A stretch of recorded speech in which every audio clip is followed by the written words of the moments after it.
From Washington, D.C., this is Middle East Focus. Welcome to Middle East Focus. I'm Alistair Taylor, MEI's editorial director, and today we're going to be talking about cybersecurity in the Middle East. Cybersecurity is a hugely important issue for the region that impacts everything from human security to foreign relations, which is why MEI has recently launched a new cybersecurity initiative. To discuss all things cyber in the Middle East, I'm joined today by two great guests, Mike Sexton and Eliza Campbell.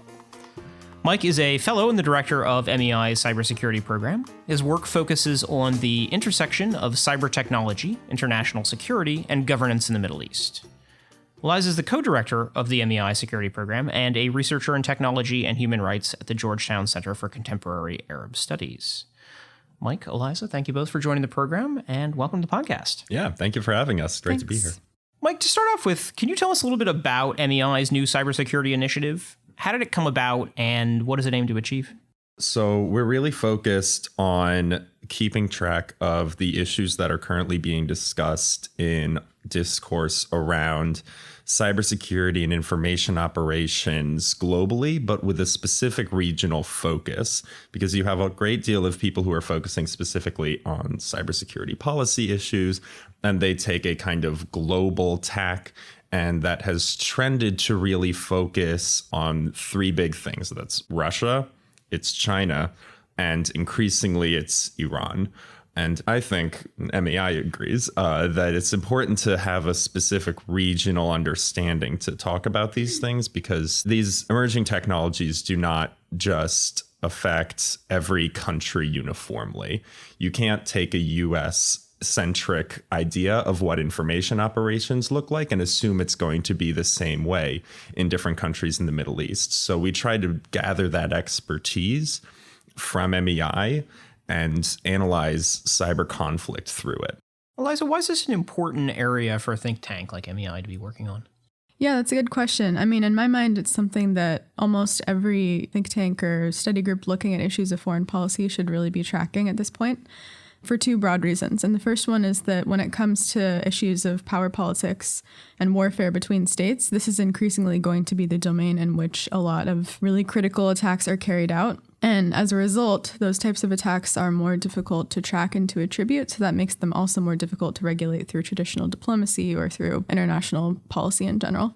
And the second one is that when it comes to issues of human security, individual rights, individual security and safety for citizens in the Middle East, this is increasingly the domain in which rights are being violated, and it has serious implications as well for the future of economies in the Middle East. So in general, when we're looking to the future and thinking about, the next 100 years of the Middle East, I think this is the direction that we need to be focusing on.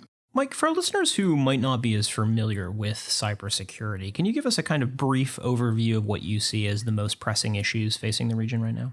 I think they can fall into some sort of broad pockets. So one of them is specifically what I refer to as cyber conflict, where I want to be precise and say this is actually using cyberspace to destroy things outside of your own property. So this would be things like the Shamoon attack on Saudi Arabia, the Stuxnet attack on Iran. These actually destroyed things. And it's important to have this distinction because cyber espionage should be segregated from this. If you cannot take them away, it's going to be much more difficult to discuss and de-escalate cyber conflict specifically, by which I mean cyber warfare and cyber attacks. So that is one thing. Another thing that's becoming increasingly serious is the rise of information operations. That is states using social media bots and other forms of fake profiles to promote propaganda, to undermine some governments, and to sort of force their way into foreign countries' domestic political affairs, which is a really complicated issue because historically it's been accepted that states might do this through a news channel, and states have seen this as a form of interference.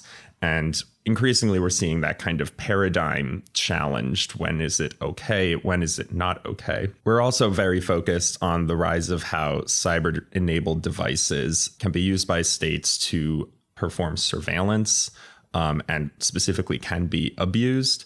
which is something that really requires the expertise of the security and privacy community to understand, because I think that when we discuss these things with non-cyber experts, some of the sort of technical details get missed, and it's difficult to understand the implications of when surveillance can be enabled and disabled.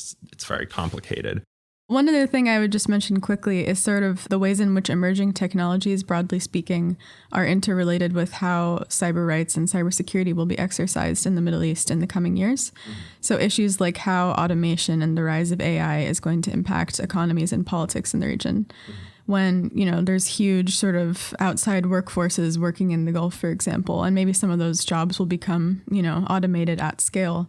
That brings into question issues of political security, issues of long-term sustainability in the region, and then other issues related to the use of biodata, the rise of 5G networks, and kind of what that implies for data security and for cybersecurity in the region. And then finally, the incursions, I would say, of forms of Chinese technology into the region and investment questions there. Those are things that we're all kind of keeping our finger on. But since this is such a rapidly changing sector, there's new kind of viewpoints and new research on it every day. It's changing by the minute. It's something that needs to be monitored quite closely. Mm-hmm. So that actually touches on something that I want to bring up, which is when we consider how cyber technologies, social media, and whatnot could affect the Middle East specifically. I worry about what the next Arab Spring Black Swan event could be when automation is brought to the Middle East, when new technologies through 5G start doing things like automating taxi services. What happens to that disruption to jobs? Because as we could see from the uprisings in the Arab Spring, I mean, this is a really kind of earthquake event that we're still really dealing with the outcome of in countries like Syria and Libya. So I want to try to understand these things quickly to get a handle on what do I think might happen to job security, what do I think might happen to middle classes, and to any sort of political stability in countries in the region. Particularly important in a region with such a large youth population and such an already existing employment crisis. Right, exactly, Absolutely. Exactly.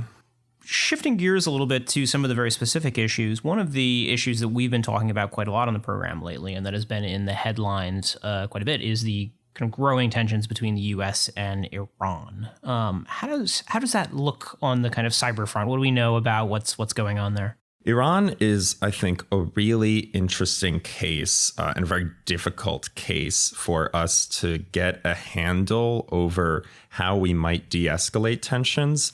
So cyber conflict with Iran first broke out with the U.S. and Israeli Operation Olympic Games, more commonly known by the malware Stuxnet, that was injected into the Iranian nuclear facility of Natanz, got out, was studied. So this would be, under any traditional legal reading, a violation of Iran's sovereignty. I want to step back to the legal justification of that.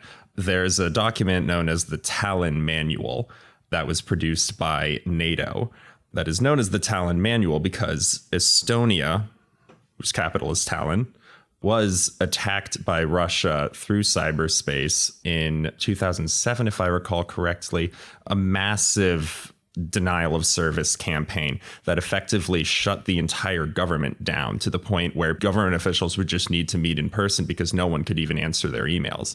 And this raised a really difficult question for NATO because an attack on one is an attack on all. So how do you even respond to that? So you needed to understand a concept of sovereignty. And the concept of sovereignty is that states have no right to affect the functioning of devices outside of their own territory. There's lots of iffy ways where that can technically get difficult to define, but it's, I think, very difficult to say that Stuxnet did not clearly violate that. So it becomes hard then to say, because I think many of us would agree that slowing down the Iranian nuclear program is a very legitimate interest. But now you have to wonder, as Iran develops their own cyber capabilities and starts unleashing them here and there, how do you establish a norm of sovereignty when you fired the first shot.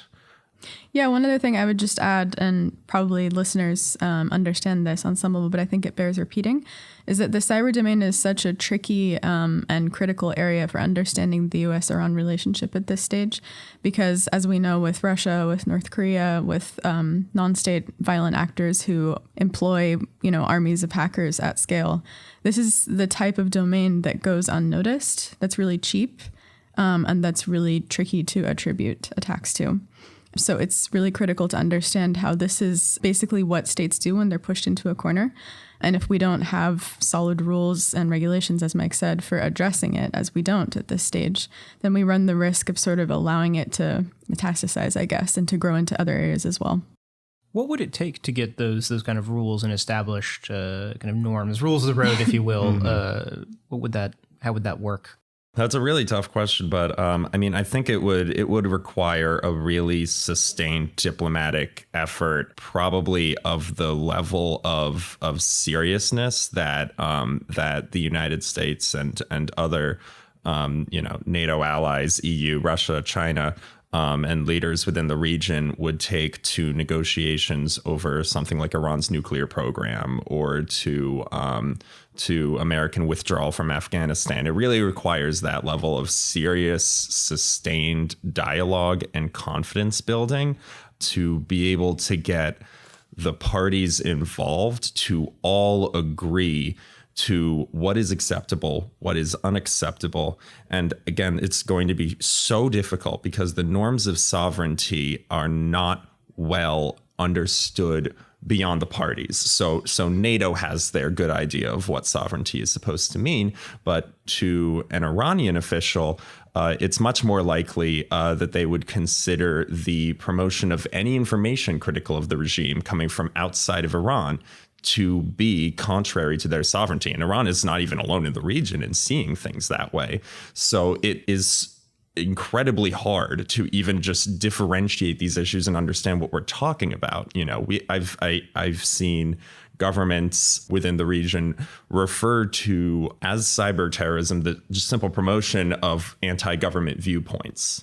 And it's difficult because on the one hand, in the United States, we experienced this in 2016 with Russian interference. We all pretty much agree that was not good, that should not happen. But the question is, what is the language we are using, and how do we approach and prioritize different forms of bad behavior in cyberspace? On the issue of the Russian interference in 2016, that's obviously been a kind of issue that's gotten a lot of attention in D.C., the whole questions around foreign interference, social media influence campaigns. To what extent have we seen that playing out in the Middle East? A fair amount. I guess it feeds into the pre-existing background of tricky, unstable media freedom in the region, broadly speaking, and the proliferation of sort of state-run media outlets contesting facts on the ground as they are. So one thing I'll mention is that when it comes to the proliferation of fake news, America was not ready for it. And a region that has had much less time and experience with these technologies is much, much less prepared. So I would say that it's a really persistent and growing threat in the sense that a lot of states in the region don't have the resources or the practice in place, even to the extent that we do, to be able to address this. There's been some discussion of how there's been foreign influence in Tunisia's social media this year. One fake page is managed by a group called the Archimedes Group, which is a Tel Aviv-based international lobbying firm, was connected to some campaigns that proliferated over Tunisian social media, over Facebook, over Twitter. There was some claims of those types of campaigns being proliferated even this month in the lead up to the Israeli elections. We've seen in Afghanistan how deliberate disinformation circulated both by authorities and by non-state actors has led to some really awful sort of attacks in the real world, as misinformation about different political parties and their involvement in violence on the ground there has proliferated. And then in Egypt as well, and in Sudan, we had a report in the New York Times last week about covert influence campaigns disseminating in Sudan in the wake of the protests earlier this year.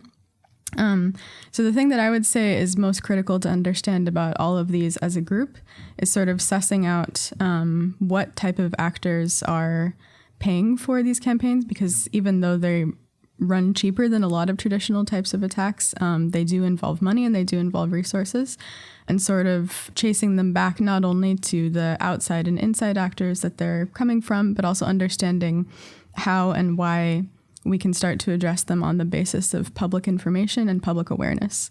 So something like these regulations and the concept of a digital Geneva Convention, that would sort of start the ground of spreading codes of ethics and also digital hygiene kind of campaigns to help voters and to help young people to look for what is and what isn't correct information online and how to detect what might be something that is being planted. I see this as an extension of a lot of ways that sort of regional power centers, powerful regional actors, Iran, Saudi Arabia, try to sort of exert their influence beyond their borders. I've seen this very particularly and consistently in efforts to try to degrade support for the Muslim Brotherhood, sometimes in cases where I'm not sure the connection to the Muslim Brotherhood is really so grounded. A lot of this is going to just really fall to the social media platforms themselves to understand, because ultimately they are the ones that will be arbiters of what gets shared and what doesn't. And it would require increasingly platforms, including Facebook in particular, have kind of woken up to this and are starting to build up entire teams of just regional experts, some without even necessarily having much technical expertise. So that way they can, as a company, establish rules for the road and identify what looks like a real grassroots Facebook group that is just like-minded people in a country like Sudan or Yemen or Libya, and what can they actually determine is really run by a private company or a government of just agency of trolls from abroad. One of the other issues that I'd like to touch on before we wrap up, and we are running a bit short on time here, is the whole question around surveillance and hacking tools and exports thereof. Can you, Eliza, tell us maybe a little bit more about what sort of tools are out there and are there kind of legitimate uses for these?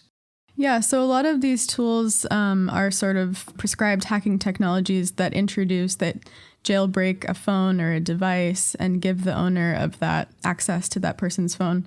And or just kind of traditional phishing campaigns that allow someone to gain access to someone's data from an outside source.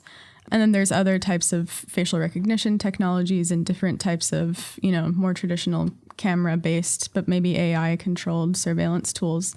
So a lot of countries, including the US, have worked on or kind of used these tools just for basic public safety. And I think that the discussions around how and when, more traditional surveillance or public safety kind of monitoring tools are appropriate are ongoing. But when it comes to the more kind of malicious uses of these, there's been some really critical reporting by various research actors, including at the University of Toronto, that have shown how a lot of these tools, many of which are actually produced by Israeli-based firms, are being sold to and exported to democratic and non-democratic regimes in the region, including Egypt and Saudi Arabia. And the effect of that, again, this research is somewhat nascent, and there's obviously a lot of room for debate and for interpretation. But our understanding at this stage is that exporting tools like this, which allow governments to track and to gain unprecedented access to activists and journalists' personal data and private data, has really serious implications for how those governments will continue to make sort of judgments about privacy and about their citizens' civil liberties in the future. So I'm incredibly interested in this specifically because I first got interested in cybersecurity and the national security implications because I majored in math in college and studied cryptography, which is actually not that difficult if you just have 3 years of college experience in math and understanding of group theory. I don't know if we believe you. I'm not sold on that. Yeah. I'll take your word for it. So a point I really want to make here is that our kind of prior model for how things like law enforcement and lawful surveillance would be taken place would be, assume it's like the 1980s, right? And you suspect that someone on 123 Main Street is plotting a terrorist attack, right? There's a process to execute a warrant. You can search his home, you can interview his coworkers, and that would get you a great deal. Right now, where we all have cell phones and laptops that oftentimes are quite well secured, almost our entire interior lives and a significant amount of our exterior lives are contained on these devices. And in the past, anything in the physical world, you could just take a sledgehammer to get into someone's door and search their home. But when so much of your life is stored in this device, it is actually not possible to get into that device unless there is a vulnerability in the software.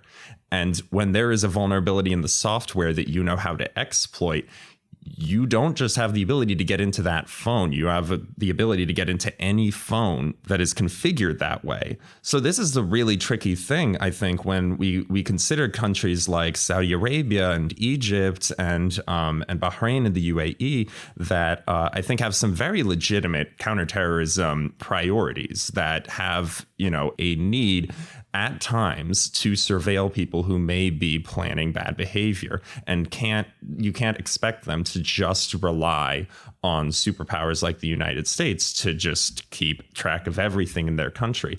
But the issue then is that once you give them the key to one, you give them the key to all, and that can enable a lot of scarier things that I think is a dilemma that is so serious. I honestly do not know an easy solution to it. This came to the fore in the United States after the shooting in San Bernardino, when the FBI was not able to get into the shooter's cell phone, and the United States was trying to push Apple to build a backdoor into their software. And Apple will have teams studying vulnerabilities in their software specifically to patch it, because Apple has a priority to make sure that its customers are as well protected as possible.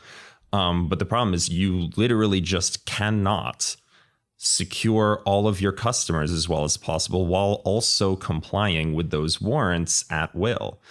So there's a serious dilemma here that I think it's important that anybody discussing these issues understands right from the get-go. Sounds like an incredibly tricky issue and one that's quite hard to get the balance right. Yeah. We are running short on time, but before we wrap up, are there any issues that you guys are going to be watching closely over the next few months, kind of late 2019 into early 2020, that you think warrant particular attention? I think right now something that's developing as a trend is Iran's increasing use of cryptocurrencies. And I think there's a fairly clear line connecting the United States' withdrawal from the Iran nuclear deal, the JCPOA. Just a few weeks before that, Iran had actually banned cryptocurrencies. And then months afterwards, they began investing in them, trying to develop their own cryptocurrency. Now it is actually not only legal, but regulated to mine cryptocurrencies in Iran. It's just regulated, can you own them? Can you use them for exchange domestically? So I think this is going to be a trend where, we may see Iran leveraging cryptocurrencies as a way to support its proxies abroad, and is still a very developing space for companies that perform intelligence on the blockchain to track this kind of behavior. There are, institutions and controls in space to kind of track and control these things, but it's still very, very much developing and is a trend line that I'm going to be watching closely. Great. Well, we'll have to leave things there. But Eliza, Mike, thank you both for joining the program. Thank you. Yeah, thanks so much. And thank you as well to our audience for listening in, and to our production team for their work on today's program. We will see all of you next week. This has been a presentation of the Middle East Institute. To support MEI's programs and podcasts, please donate at www.mei.edu. Thank you for your support.